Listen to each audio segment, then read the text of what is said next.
Hello 11 Arts. Today I am going to proceed with a new chapter. We have completed chapter 2. I am starting chapter 3, which includes the classical Greece and in the ancient age and the emergence of the monarchies, empires in Indian context. So first we are going to learn about the classical Greece. Now in the classical Greece, the first thing that we are going to learn about, that is the polis. Not police, it is polis, P-O-L-I-S, which means city-states. Now what were the city-states? The city-states were the small, independent, isolated settlements that had developed in different parts of ancient Greece. If you watch the map of Greece in Europe, you will see that it resembles a boot, a shoe, a boot L-shaped. And if you watch closely, you will see that it is a peninsula. That means it is surrounded by water on all three sides and it is joined with the land part from one side. So, naturally, the coast of the country, Greece, the sea has penetrated means have entered deep into the land, and it is ragged. That means it is severely broken. There is a gap between the places by sea, by the narrow creeks made by the sea waves. So the Greeks were very good in sailing because they had this ability, they had developed this ability to sail from going from one place to another in their land only. They needed the boats and the ships. So they were very proficient in sailing, but also at the same time they were not connected to each other because of this geographical speciality or feature, that the sea and the mountains, they were all located along the seaside, and the mountains that were divided by the narrow stretch of water created by the sea on all three sides of the coast. Now that is why the city-states, that were the small independent settlements, they were all developed in different parts, isolated parts of the ancient Greece, and they were only bound together by the race. That means the Greek race, they were bound by that Greek race together, but otherwise they were all separated, and their loyalties was not towards the entire Greece but to the only that particular city state or the polis, that they belong to that city state and they were loyal to their city state only. They were not concerned about the other city states. And we will learn all these things when we are going to learn about the features of the city states. But beforehand, let us learn about the city states. They had developed during the 5th and the 4th centuries BC, and ideally they were very small, so obviously their population was also very small. According to Aristotle, you people are learning political science, so there you have definitely learned about Aristotle, Plato, Socrates, all these philosophers. They were all Greek, and they according to their philosophies, later on the politics had been created. The theories of politics have been created. So according to Aristotle, who had in his book Politics, had mentioned that the ideal number of the city states, the citizens or the inhabitants of the city states, they should know each other. That means the population should be such small that the people knew each other. They had the knowledge of each other. And according to Pluto, the ideal population of a Greek polis would be 5,000 people. 5,000 male citizens, adult male citizens. That was the ideal population for the philosopher Plato. So these things you will be learning. Now there were many city-states, more than 300 city-states all over Greece. Some large, some very small. So some had only population of 50 people, or some had populations of 20,000 or 50 or 40,000. So some were large city-states, some were very small city-states. Among the important city-states that we come across of ancient Greece, Athens, Sparta, Thebes, Corinth, Macedon, these were the important city-states, along with several hundreds smaller and medium-sized city-states all over Greece. Now, what were the reasons behind the development of the city-states? Now, we categorize the reasons in different section. The first one is the political. Now, political, why? Political because people needed safety. People needed safety, and that is why when they settled down, they made a part of the settlement on the hilltop, and they fortified that area. The important buildings, the houses of the rich people, all were located in that part, and it was known as Acropolis. Now, what was an acropolis? Acropolis was a fortified area in the Greek city-state where the important public buildings and the houses of the rich people were located.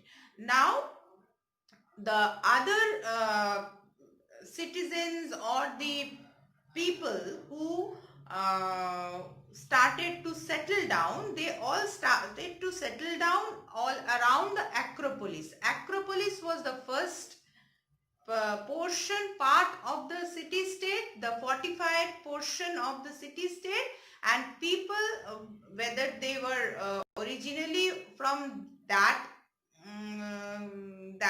community, or they had come, the foreigners, they had come from outside and settled down, they started to settle down around the Acropolis, and they had developed. Now, this was for the safety, the political reason, for the safety, because Acropolis was the fortified, the secured area, and others started to settle down near and around it because of the safety. Now, next we come across the economic and social reason. Now, when people started to settle down all around Acropolis, the marketplaces, the local marketplaces, they were known as agora, they were also started to develop over there. And these marketplaces were also the place of social interaction of different buyers and sellers. So around the marketplace agora, again the development of parks, local parks known as gymnasium.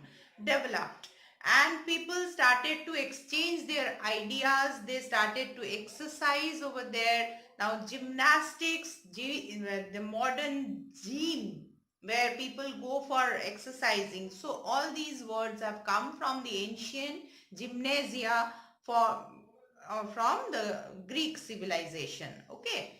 Now next we come across that geographical reason. What was the geographical reason? Because as I have already said that geographically the land of Greece is very much divided by the sea and the mountains. So people had settled down in different areas separated from each other. So by the sea, or either by the sea or by the mountains. So they were all independent. They were all self-sufficient because they had no connection to each other. So the trade and commerce, the buying and selling revolved around that particular city-state only. That is why the people of the city-state, they had their allegiance or their loyalty towards that particular city-state only. They did not have any concern for the other city-states or the people of the entire Greece.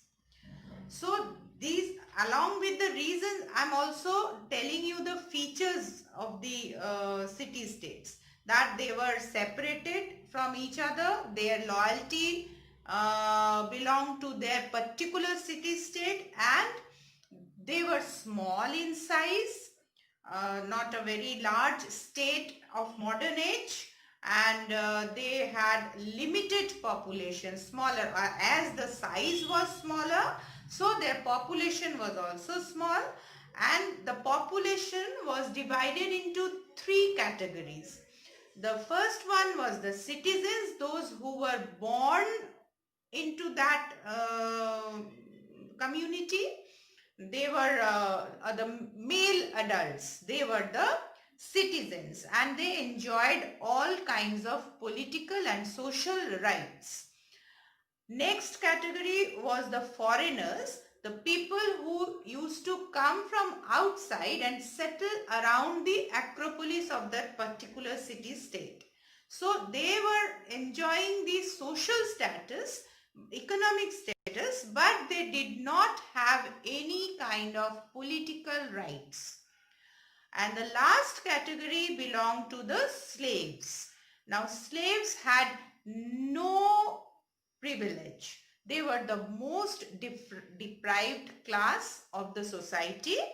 Along with the slaves, there were the women and the children, and the position of the women also was not at all good. They were only meant for the household work. They had no such social, economic or political rights. Only the citizens had the political rights. They used to participate in the administration of the city-state. So most of the city-states, they were either monarchy. First, mostly they were monarchy. That means ruled by the kings. Slowly, other kinds of formation of government or system of government developed. Like in Athens, it was the republic. That means all the citizens had the voting right or could take part in the administration. Whereas in Sparta, it was oligarchy. Now what was oligarchy? Oligarchy is the system of government where the power rests in the hand of a group of powerful people, all wealthy people. The oligarchy is the system of government where the power rests in the hands of a group of wealthy people. So we will learn about Spartan administration and Athenian administration later on, but mostly you will have to write in the features that the features belonged that the Greek city-states, they had mostly oligarchy, monarchy or democracy system of government. Now we will learn about the reasons for the decline of the city-states. Why did they decline? Now 4th century BC, they started to decline. And the decline is attributed to several reasons. One of the reason was the absence of competent commanders. They became selfish. Their loyalty became towards their own selfish needs rather than towards their state. And then inefficiency of the armed forces. Mostly the soldiers were the farmers, so they tried to they had no such skill. The skills of the soldiers, they were mostly farmers, and during the time of war they wanted to finish the war quickly so that they can go back to their farming business. So they were unskilled and inefficient. Navy, though they had the privilege of sea, but apart from Athens, no other city-state had a strong naval power. So that was another cause for the decline. When the Persians or the Romans started to attack, they could not withstand it. Then rise of the merchant communities and the bureaucrats, and the power of the citizens started to decline. Then too much of slavery. They depended on the slaves for all and each and all work. They depended on the slaves. For that reason, they became lazy, and mostly their lost their urge to work for the betterment of their city-states. So there was all these things, and rise of Macedon as a superpower towards the end of the 4th century BC, where Macedon belongs to Alexander the Great. We will learn about him later on. And these were the reasons, some of the reasons that caused the decline of the city-states in Greece. Now I'll be giving you the PDF of notes and the points that you will be writing in your copies. Thank you. Students, these are some points which I have jotted down for your reference.